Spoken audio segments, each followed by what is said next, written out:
Are you tired of losing all your games because you don't have a team to play with? Would you believe me if I told you there was a way to change this? Solo queue is the hardest challenge in all of Siege, but today I'll be sharing 5 of my best tips that will help you dominate solo queue ranked.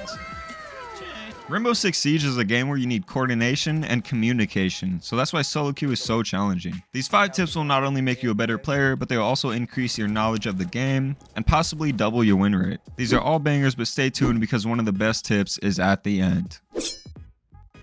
You can never trust your teammates to drone and gain intel, so why not do this for yourself? Intel is the biggest advantage you can get in Siege, so doing this will increase your chances of winning by 1000%. Saving your drone during prep phase is super valuable, and I don't mean leaving it in spawn while you watch TikToks. Set a pre-placed drone in the spot you're going to enter, or a key point of the map that you want to have intel on. For example, Chalet Library Hallway when they're top floor. On defense, right as the round starts, hop on cams and flip through them to get early info on where the enemy spawned, and most likely where they will push. Sometimes people don't even shoot defaults, so these cameras can be so useful and effective for gathering intel. But that's not all. You can take this info gathering to the next level by using intel operators like Zero, Flores, Twitch, and Bravo on attack, and then Solus, Maestro, Valkyrie, and Mozzie on defense. There are more than just these ops for info gathering, they're just some of the best in the current meta of the game. These attackers get extra drones, which means extra info, which results in making better, more successful plays, and also supporting your team to do whatever they are doing, if they didn't ash rush and die 15 seconds in the round. As for the defenders, they basically get more dynamic cameras that can be placed and hidden just about everywhere, especially Valk cams and Mozzie drones. Solus is more of a hands-on intel gatherer since she has a scanner-like ability similar to Pulse. But unlike the Pulse scanner, Solus can only see electronic devices while using her ability.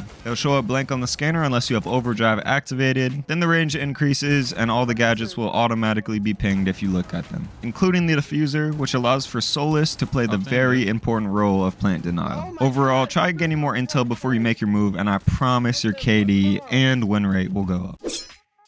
Any operator can be useful. Well, at least most of them. But in specific scenarios, certain operators are miles better than others. Instead of auto-locking Ash and Doc every single round, try taking a second to guess what your opponent is going to do and try to figure out the best way to counter this. For example, if you know your opponents are going to be running shields, go Legion, Ella, Echo, or something similar to hard counter these shields. Siege is basically a super advanced version of chess. In the end, it comes down to reading your opponent and figuring out a way to gain the advantage. An operator that is useful in every situation is Finka. Finka is basically Doc on attack since she can heal every teammate with her ability, but she can also get rid of blindness, increase ADS, and pick up down teammates, all with her ability. I know this is going to make a lot of people mad, but Ashe should not be used on every site and every round. The people that switch up their operators for specific scenarios always tend to win more than the people who constantly just use their main operator. After playing for a decent amount of time, you should be able to figure out what types of operators will work the best on certain biome sites, against certain operators, or even go well with other ops.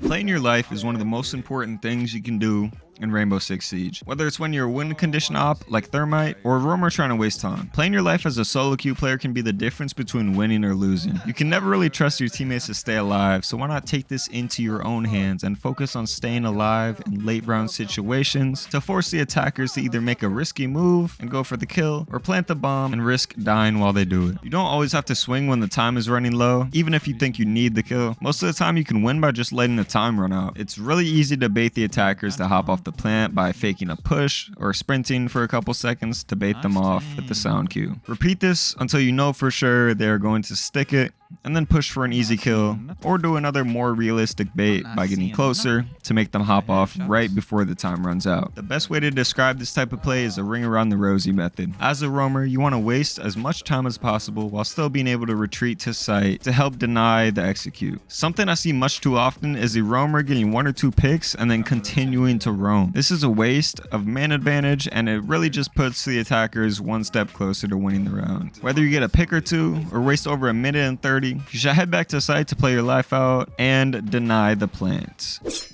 You probably have a certain type of playstyle you like to use, like being an entry frag or being an anchor, but if you're gonna solo queue, you really have to play a flex role. Being a flex player means you take initiative and fill the gaps that your team doesn't want to. For example, if your team already has entry frags like Ash and Buck and Flank Watch, you should hop on support like Hard Breach or something along those lines. Even if you hate it, I know sometimes it's terrible, especially when the 0-5 dude insta-locks Ash every single round. This is a side effect of solo queue though, so you kind of just have to deal with it. Even though your teammates might want to win, most of them will brush off a loss as someone else's problem instead of their own for running useless ops. If you really want to win, you should do everything you can for your team and go the ops that other people do not want to go. I can agree that playing support isn't as fun as entry fragging, but the support ops are much more important and hold much more value in their abilities, even if the weapons aren't the best. The chance you'll win a game after breaching a wall is always at least double than if you have to flood through a single door. In the end, it really comes down to how bad you want to win and how much you would do to secure it.